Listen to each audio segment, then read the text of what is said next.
Um, hey, when it comes to making decisions like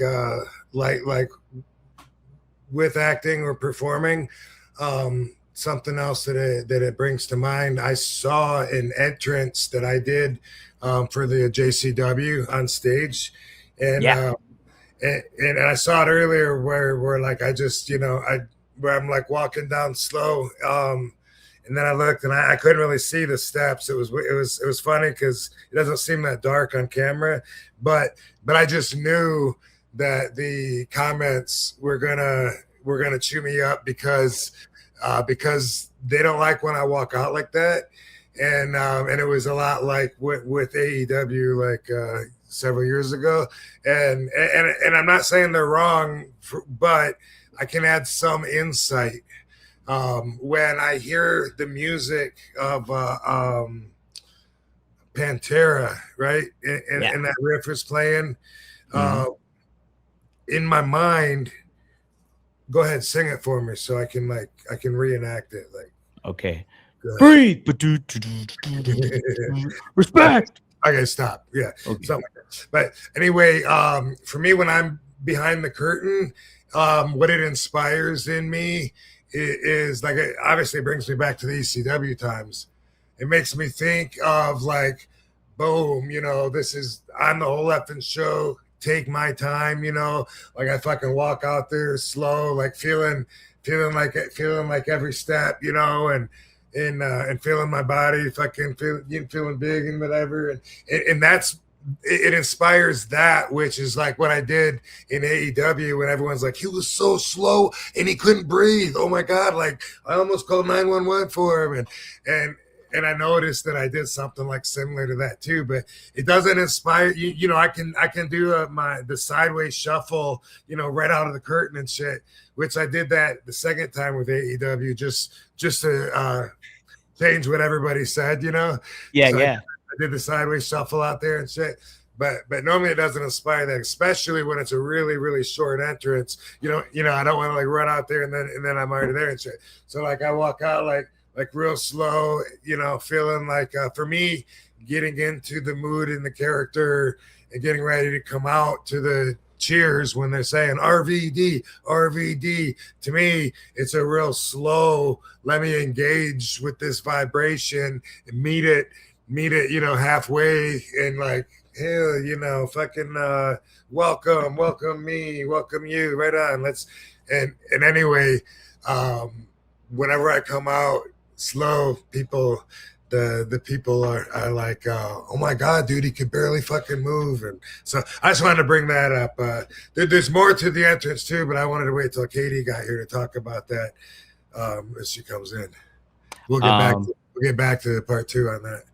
do you find yourself when, say, if like if you go out for a match and you're not in the right mindset, does an entrance and like doing all that kind of stuff get you right in the right mode for it? Or uh, I mean, it would like during times, especially when there's like a really big, when there's something special, about the crowd. But always though, when they're screaming, chanting your name, and they're all lined up trying to high five you, it's always at least the high point of the night. You know what I mean? yeah, But sometimes it's higher than others, and sometimes when it's like a really big crowd, and I would like look around and everyone's got signs, for me and shit. It's like I'm genuinely humbled, that they took the time to cut out a huge fucking 6 foot RVD with the thumbs, and have fucking 5 people to handle it and shit. And I'm just like, holy fuck, really? You guys did that to show your love for me? That's fucking awesome. And that's like the real fucking moment I plug into that energy. Um, if it wasn't there and everyone was super quiet and I went out, it would be so weird. That's why, like during COVID, it was almost like a different job because it was like oh going yeah, out there, yeah, going out there and just kind of like going through moves of a match, but not being able to engage or play off of or time off of any kind of stimulus whatsoever except for the guy you're in the ring with. It was just weird, the whole thing, because that's always been a big part of it for me. It starts earlier in the day, you know, like especially those big shows. I hear from fans all the time, telling me that in 2013 in Placid, New York, before the show, all the wrestlers were parking in the parking lot and going in, and then and when I came out, the security told everybody that I couldn't sign because I had to get in, and then I went around security and signed their autographs, took their pictures anyway. I hear that story so much that it must be true.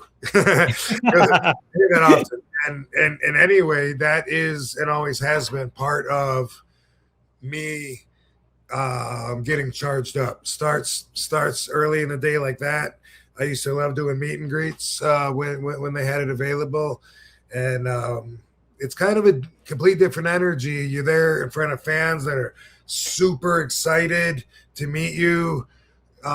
It's a really big experience for them, whether they were a contest winner or whatever. And then when you're in the dressing room, it's like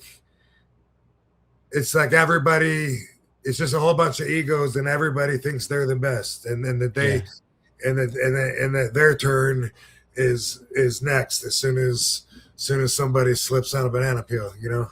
Right. Yeah. Raven was talking in his documentary, meeting fans, and he was Raven's pretty full of shit. No, I'm just joking. well. So he was talking about how interacting with fans, and they were showing like clips. I didn't pay him anything. Pay him. Oh man, what a feud that would be! Bad Business Bobby versus Raven.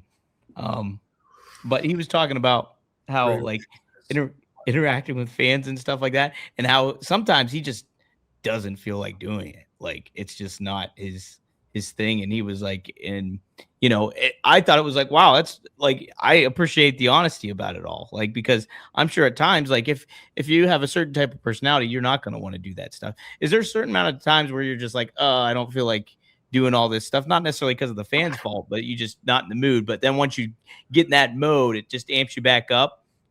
Are you always kind of just appreciative of that?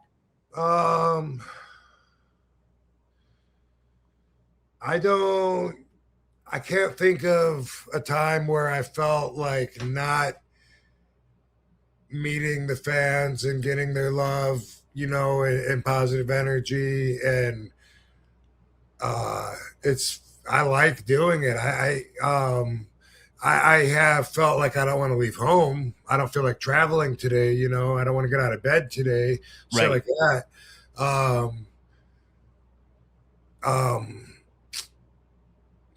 I had a spark of a thought. I'm going to see if I can tap into it, if I can find it.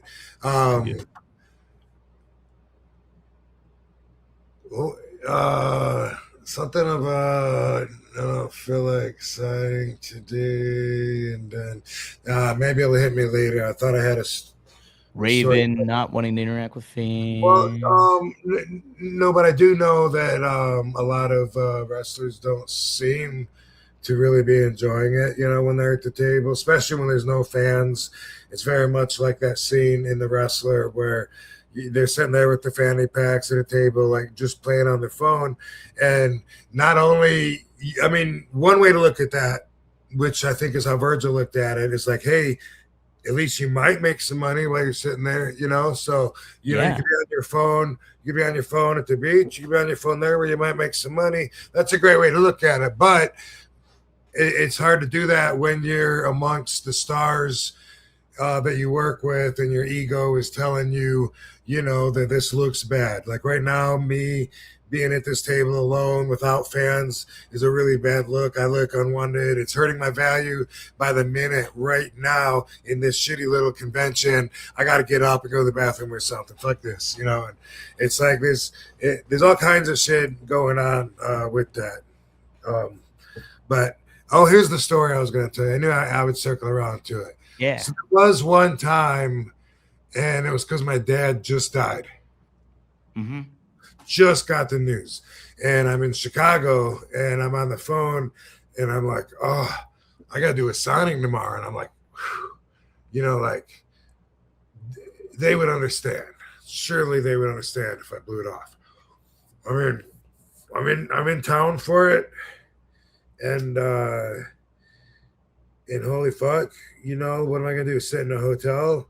Like if I cancel it, fuck, you know. I decided, you know what, I'm gonna do it. I'm gonna tap into that energy, and I'm not even gonna fucking tell anybody. And that's what I did. How'd you feel after it? I know it's a tough thing, Uh, obviously. well, I mean, I felt good about the day. Yeah, yeah, Good about the day, you know, like I didn't want to change anyone else's day to tell them about that, you know. So it was all just like, yeah, great to meet you, boom, boom, boom.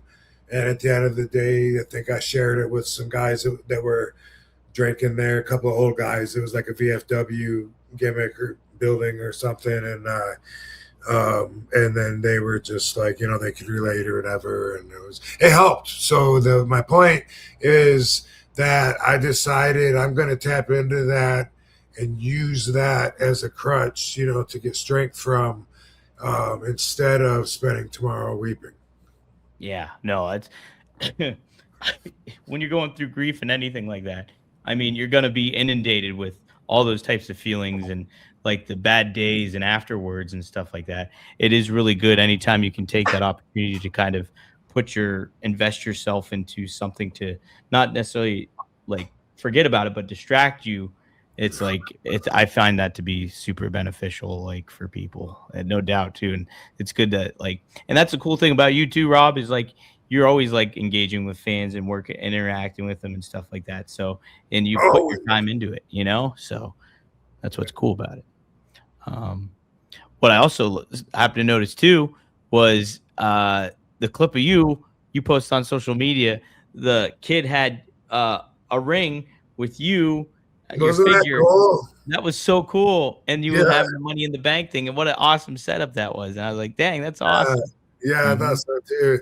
Um, my words weren't coming out like real clear when I was talking to him, distracted or whatever. And I noticed that. I thought it was funny because I'm talking to him and I'm like, I have the real money in the bank briefcase and I'm gonna hang it in my my my my man cave, my toy room, whatever the fuck you call it, my office. Uh, and I read some of the comments, and one guy said, "Cannabis and concussions." Jeez, this guy talks like a sloth. Oh my god! I thought that was funny. I mean, Yeah, because obviously sloths don't talk. Who's sloths ever? don't talk. Yeah, how do sloths talk? I did laugh at that. I did think it was funny.